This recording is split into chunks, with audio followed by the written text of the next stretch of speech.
ಎಲ್ಲರಿಗೂ ನಮಸ್ಕಾರ. ನಾನು ಕಿರಣ್ ವಿ, ಘಟಕ 20 BMTC.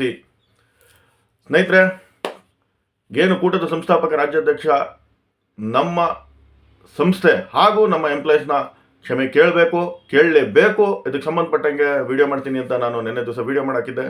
ಅದಕ್ಕೆ ಸಂಬಂಧಪಟ್ಟಂಗೆ ದಾಖಲೆ ಸಮೇತ ನಾನು ಮುಂದೆ ಬರ್ತಾ ಇದ್ದೀನಿ.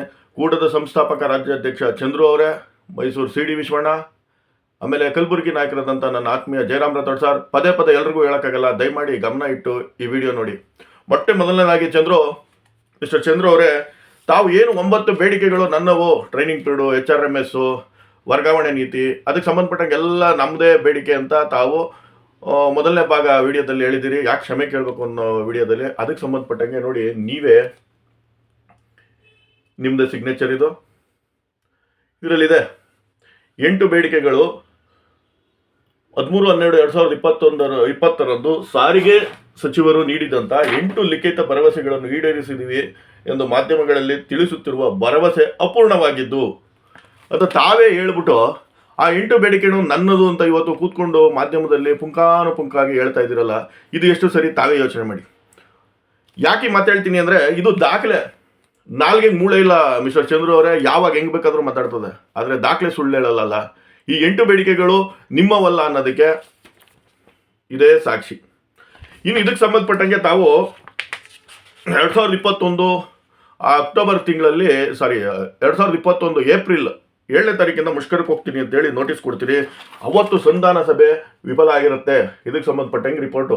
ತಾವೇನು ID47 ಕೇಸು ಅಂತ ಹೇಳ್ತಾ ಇದ್ದೀರಿ, ಆ ಕೇಸಲ್ಲಿ ಪ್ರತಿಯೊಂದು ದಾಖಲೆಗಳನ್ನ ಹಾಕಿರ್ತಾರೆ. ದಯಮಾಡಿ ಒಬ್ಬ ಖ್ಯಾತ ವಕೀಲರನ್ನ ಭೇಟಿ ಮಾಡಿ ಇದಕ್ಕೆ ಸಂಬಂಧಪಟ್ಟಂಗೆ ಡೀಟೇಲ್ಸ್ ಕೇಳ್ಕೊಳ್ಳಿ.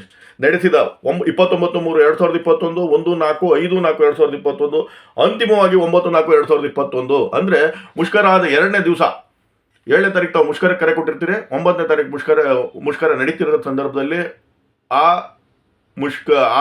ಸಂಧಾನ ಸಭೆ ವಿಫಲ ಆಗಿ ಸರ್ಕಾರಕ್ಕೆ ವಿಫಲತೆ ವರದಿಯನ್ನು ಸಲ್ಲಿಸಿರ್ತಾರೆ. ಇದು ಅದರ ಕಾಪಿ.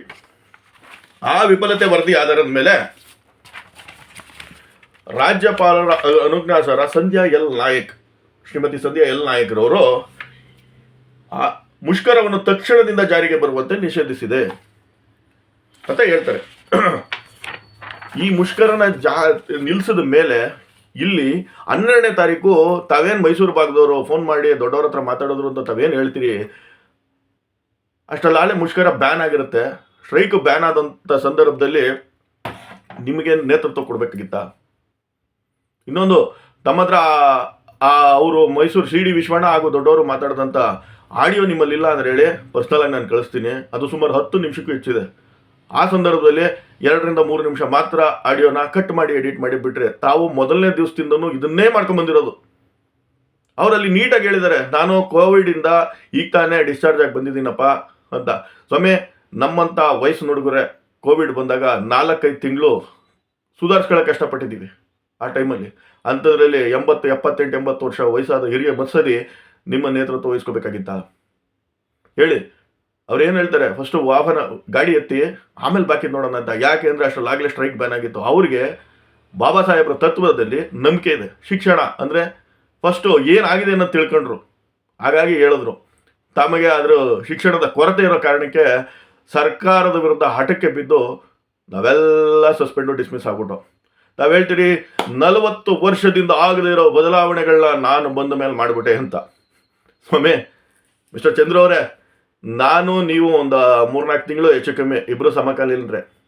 ಸ್ವಾಮಿ, ಅವತ್ತು ನನಗೆ 40 ವರ್ಷದಿಂದ ಕರೆಕ್ಟಾಗಿ ನನಗೆ ಸರಿಯಾಗಿ ಚಡ್ಡಿ ಹಾಕೊಳಕ್ಕೆ ಬರ್ತಿತ್ತೋ ಇಲ್ವೋ ಗೊತ್ತಿಲ್ಲ. ಯಾಕೆಂದರೆ ಅವತ್ತು 6ರಿಂದ 7 ವರ್ಷದ ಹುಡುಗರು, ನೀವಾಗಲಿ ನಾವಾಗಲಿ. ಇತಿಹಾಸ ತಿಳ್ಕೊಳ್ಳಿ ಬ್ರದರ್.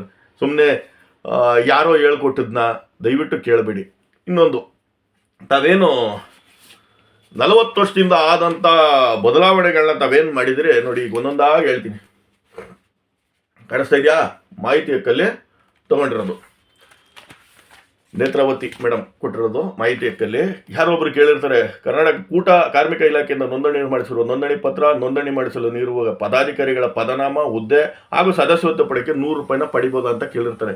ಅದರಲ್ಲಿ ಮಾಹಿತಿ ಏನು ಕೊಟ್ಟವ್ರೆ ಅಂದರೆ, ನೋಂದಣಿ ಪತ್ರವನ್ನು ನೀಡಿರ್ತಾರೆ, ಅದರ ಪ್ರತಿಯನ್ನು ಲಗತ್ತಿಸಿದ್ದೇವೆ. ಉಳಿದಂತೆ ನೋಂದಣಿ ಮಾಡಿಸಲು ನೀಡಿರುವ ಪದಾಧಿಕಾರಿಗಳ ಪದನಾಮ ಹಾಗೂ ಹುದ್ದೆಗಳ ವಿವರವನ್ನು ಈ ಕಚೇರಿಗೆ ಸಲ್ಲಿಸಿರುವುದಿಲ್ಲ. ಮುಂದುವರೆದು KSRTC ನೌಕರ ಕೂಟಕ್ಕೆ ಸದಸ್ಯಕ್ಕೆ 100 ರೂಗಳನ್ನು ಕಾರ್ಮಿಕರಿಂದ ಪಡೆಯಬಹುದು, ಕೂಟಕ್ಕೆ ಆದೇಶ ನೀಡಿರುವುದಿಲ್ಲ. ತಾವು ಏನು ಲಕ್ಷಾಂತರ ರೂಪಾಯಿನ ಕಲೆಕ್ಟ್ ಮಾಡಿದಿರಿ ತಮ್ಮ ಕೂಟ ಸಂಘಟನೆ ವತಿಯಿಂದ, ಕಾಣಿಸ್ತಾ ಇದೆಯಾ? ಹತ್ತತ್ರ 45 ಪೇಜ್ ಇದೆ. ಇದು ಕೂಡ ಇಲ್ಲಿಗಲ್, ಕಾನೂನು ಬಾಹಿರ. ಹಾಗಾಗಿ ನೀವು ನೌಕರರನ್ನ ಕ್ಷಮೆ ಕೇಳಲೇಬೇಕು. ಇನ್ನು ಮುಂದುವರೆದಂತೆ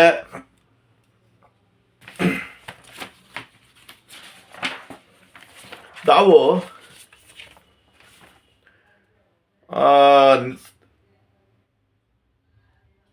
ಸಧರ್ಮ ನ್ಯಾಯಪೀಠ ಇದೇನಾಯ್ತು ಅಂತಾನೆ ಹೇಳಲಿಲ್ಲ, ಇದಕ್ಕೆ ಕ್ಷಮೆ ಕೇಳಬಾರ್ದಾ?